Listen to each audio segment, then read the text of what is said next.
Hi folks, welcome to my YouTube channel. I've decided to do something different. I'm going to do a voiceover on a repair of a Yamaha RX500u stereo receiver.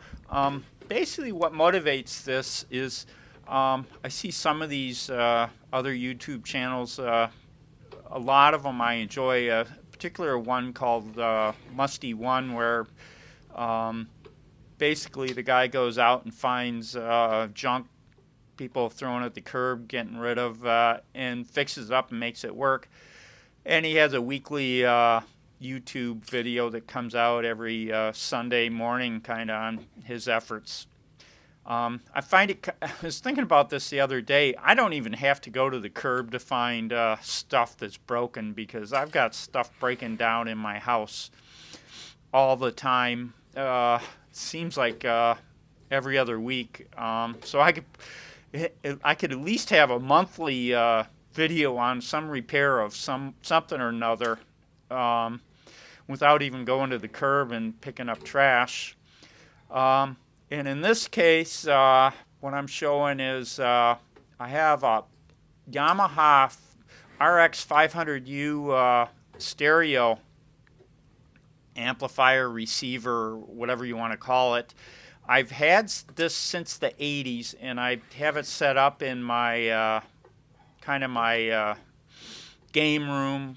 My game room's not the my hobby room is the right word. And I turned it on the other day, and I heard this sparking noise come out of the speakers, and then a bunch of smoke came out of it. And I says, "Oh, it blew up." So it's kind of funny. Every time I turn on one of these old appliances I've hung on to, I'm like afraid it's going to blow up. But like I said, I've got stuff blown up around the house. Like seems like every other week or so. Just to give you an idea of what I've had to fix over the past year.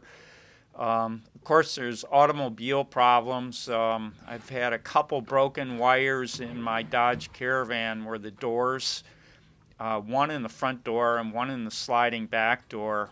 The front door one was funny because when that wire broke, it basically caused the instrument cluster to go bananas, and everything would flash and go nuts. And I fixed. I took it apart. I did some YouTube searches on the internet and found similar problems, and tracked it down to a wire in the front driver's side door that was pinched and broken, and it caused the computer network that runs the car. Believe it or not, there's a computer in the door connected to this network to go crazy. And I fixed that a couple years ago, and then I had some intermittent problems, the same thing, and I found the two wires. There's a second wire that broke. And so I fixed that. The back passenger sliding door, a wire broke in that, and the result of that is the window won't go up and down unless it was commanded by the driver's seat.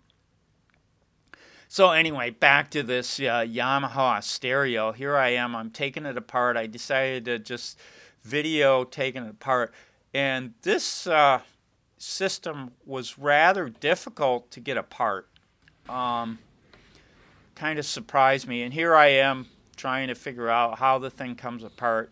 The funny part is eventually I found a service manual online that tells you how to take it apart. Although I don't know how much that would have helped, because it just shows, well, take these screws out, then take these screws out, and then take these screws out. But this system, I'm taking it apart for the first time, filming this live. And I'm also looking for, I took the top off, looking to see if I can find any burnt components. I was guessing it initially, the way it powered on and smoked and sparked, that it was some capacitor in the power supply system. And so that's what I'm looking for. and eventually I will find a hole burned in the PCB.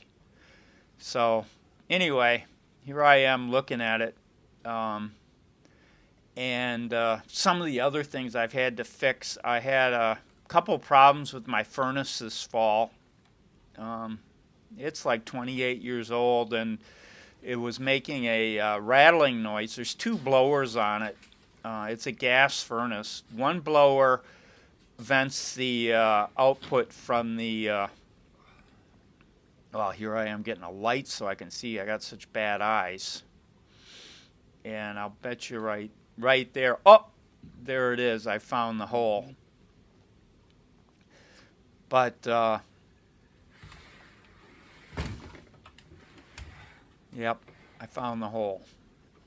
So it's like I'm shining the light on it. You really can't see it in this view, but there's a hole burned right through the PCB, right next to those power supply caps. The way this works is, yeah, you really can't see it, but there's definitely a hole in there.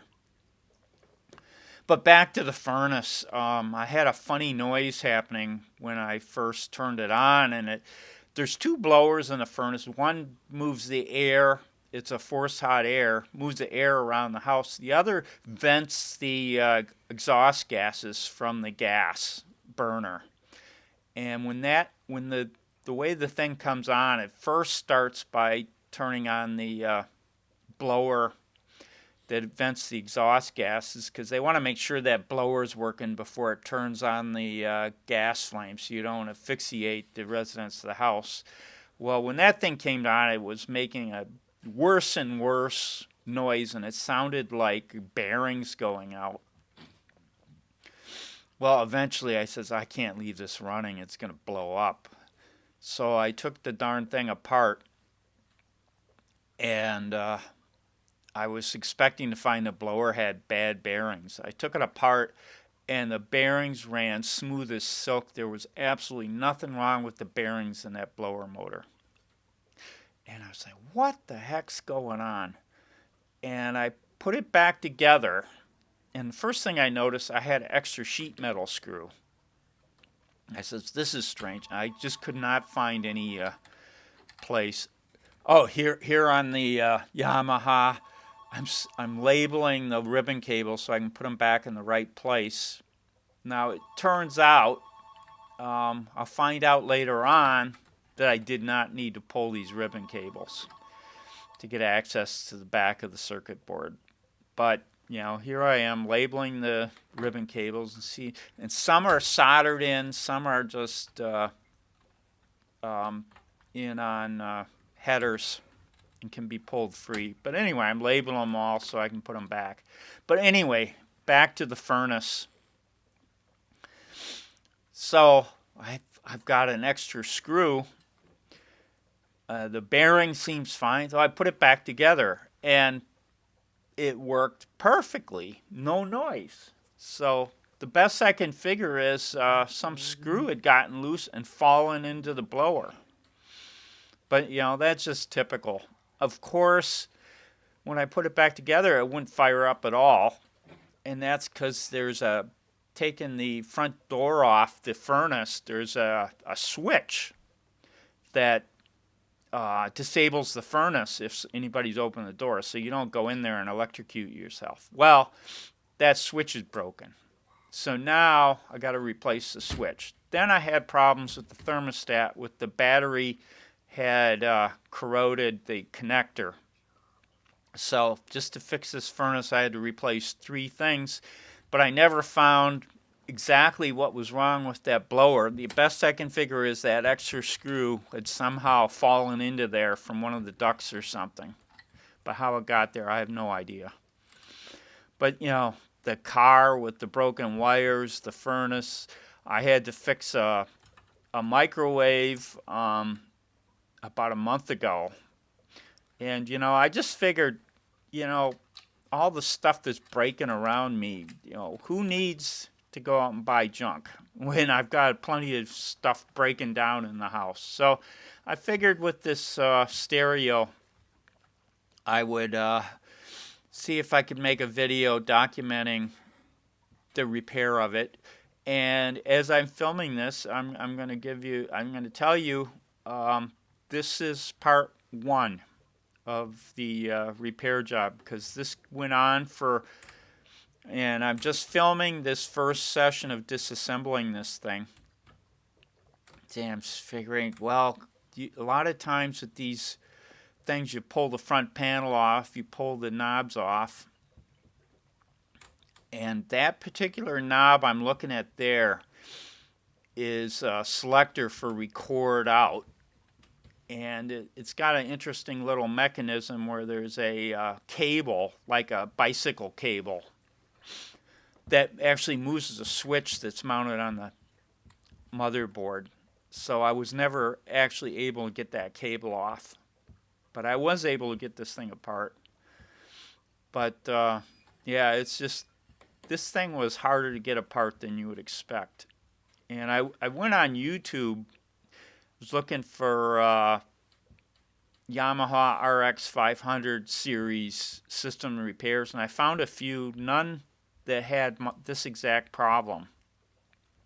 But it turns out some of the later units, they had cut holes in the bottom of the unit. See, that's solid. You can't reach the bottom of the PCB, so you have to get the PCB out of there. But I noticed they had a later model of the RX500 that had the bottom of the case was open, so you could actually reach the PCB without pulling it out. It made it a lot easier for servicing. But yeah, it's kind of funny. I'm just baffled by how to get this thing apart, and how do you get that, that cable out there that moves that switch remotely? Because I'm thinking you got to pull the front bezel off to get to the circuit board. Turns out it's not the case, as you'll see.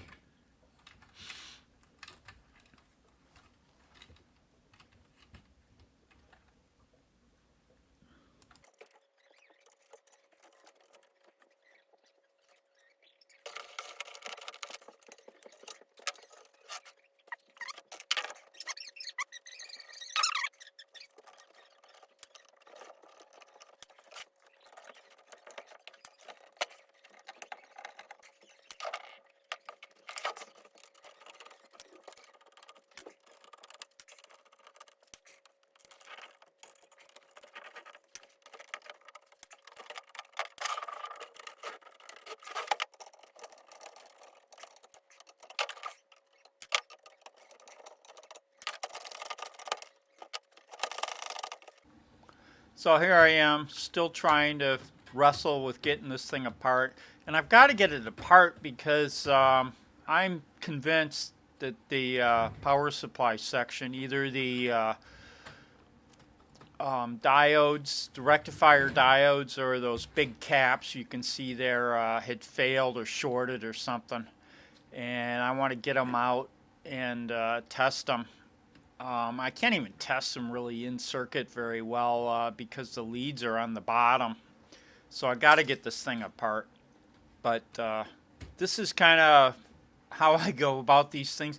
And, to be honest, my success rate with repairing stuff, whether it's electronics or mechanical stuff at home, is probably about 50-50.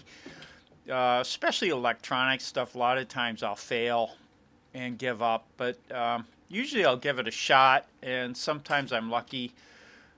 And it kind of depends on how stubborn I am as to whether I'm successful or not, how much effort's worth putting into it. I've got this story where I had a home theater system with that had a subwoofer with its own power amp, and I lost one of those screws somewhere along the way. You'll find out later, and I wonder where I put it. I've got to double check this video, see where it went. Anyway, back to the story at hand on the subwoofer. So I had the subwoofer, and it failed after like less than a year, and it was still in warranty. and it was made sold by an American company. I sent it to them. They fixed it, sent it back. A year later, it failed again the same way. I sent it back. They sent me another one, or repaired it and sent it back to me. It worked again for another year, and it failed a third time. And by this time, I'm not going to bother. I'm going to see if I can figure out what's wrong with it.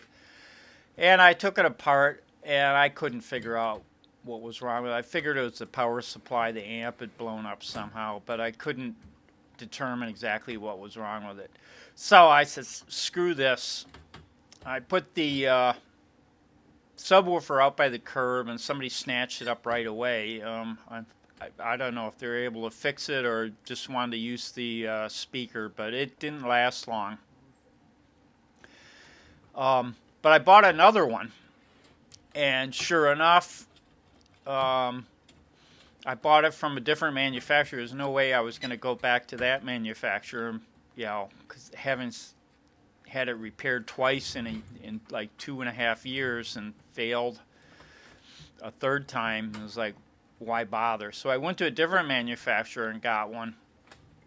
And sure enough, that one failed after like a year. So these subwoofers were blowing up on me constantly. And trust me, I don't turn things way up. I use them in moderation. As a matter of fact, my wife complains that I always have the TVs on too quiet.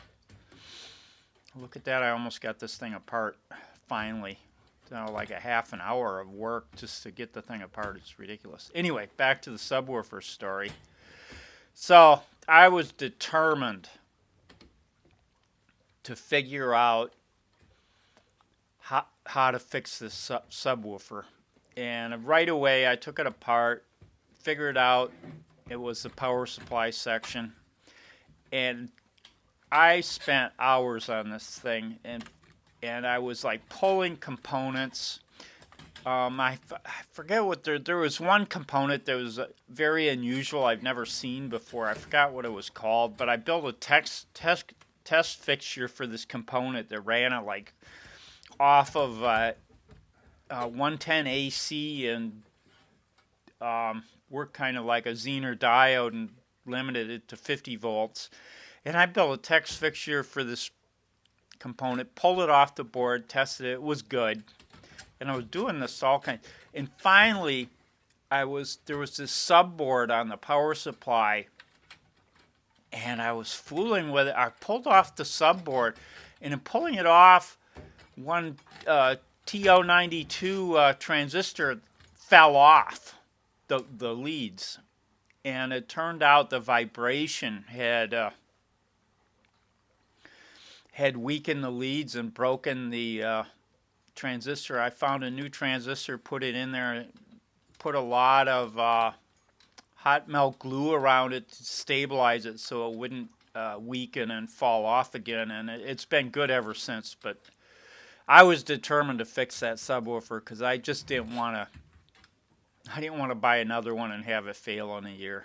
It was just ridiculous. I had 4 failures in subwoofers in like 4 years. And I was like, I got to learn to fix this because I just can't be replacing it every year. And there's those ribbon cables all out of the way, and I never had to futz with those. In the end, I put them back and left them. They don't have to, because the front bezel is attached to the frame where the PCB is. But anyway, I was kind of the exercise of taking this thing apart. Now that I know how to do it, it's not hard, but initially, just figuring it out, it was different. Anyway, yeah, see, I pulled the knobs off. I didn't need to pull the knobs off. And this is kind of typical how my repair efforts go. It's a lot of extra work and monkeying around with stuff that's kind of going in the wrong direction, and sometimes I succeed, sometimes I fail. Now I'm pretty determined on this receiver to fix it, although it's not, as I speak, it's still not working. And although I think I have a clue as to what's wrong, and I'll post a follow-up video on that. But gee, it's almost apart. That was such a struggle. Oh, it's apart.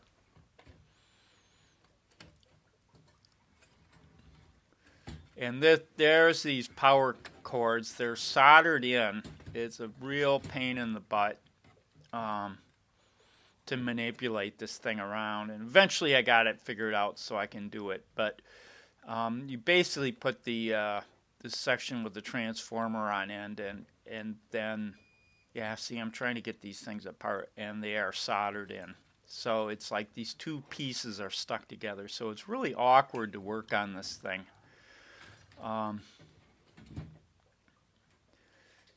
Really awkward, but now you can see all the black on the bottom. That's right under the power supply section. And I don't know what that rubber, I don't think that's a heat sink. Maybe somebody can put it in the comments. I think it's just a bumper to keep the thing from touching the bottom and shorting out on the metal case. But anyway, that thing was right where the burn marks were. So here I am. How do I get, okay, can I get this thing apart? So, having said that story, let me go into fast forward mode again.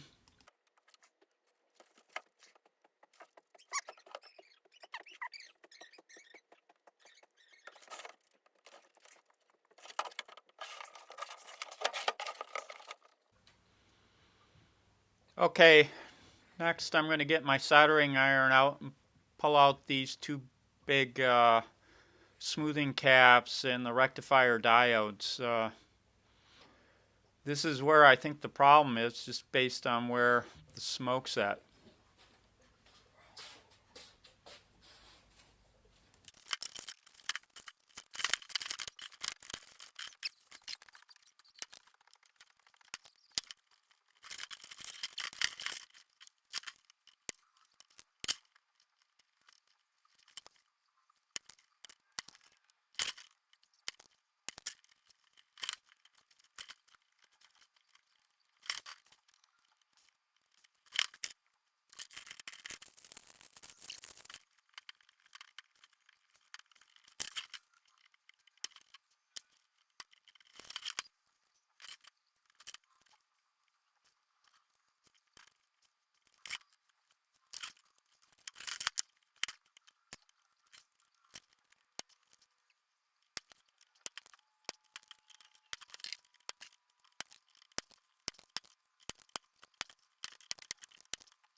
Okay, so I've got the rectifier diode out, and I'm going to check it out. And what I'm going to find out is it tests perfectly good. And that was kind of a disappointment for me. I thought this would be an easy fix because the burned out traces actually connect with that rectifier diode, so I thought it internally shorted or something. And you can almost see the black marks right where the holes where the rectifier diode came out. And that's what I'm checking there. What the heck's going on in there, And so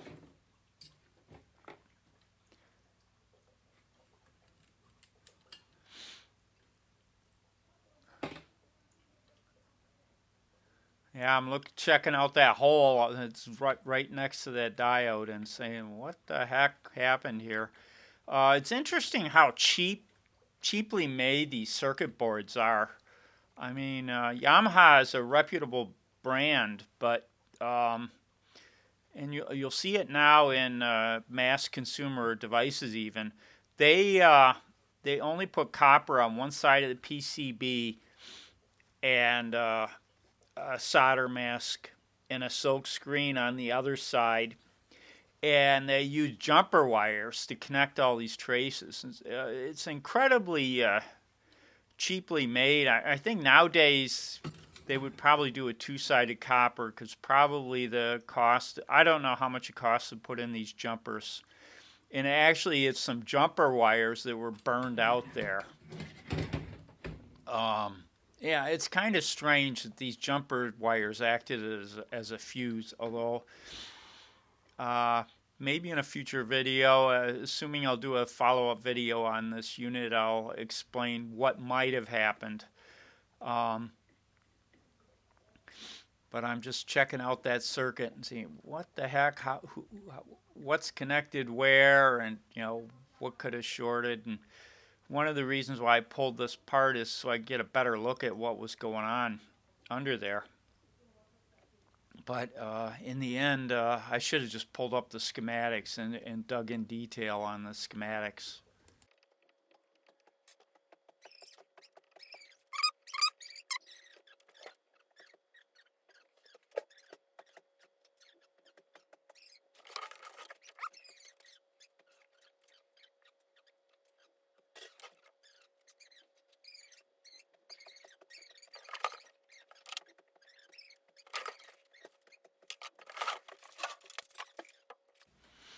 Okay, I'm getting serious. I got the meter out. I'm going to check out this rectifier diode. This is very easy to check. You basically put the meter on a diode check function, and you should see basically a voltage drop one way and nothing the other way. There's basically 4 diodes in an array here. And what I'm going to find out is this diode is perfect.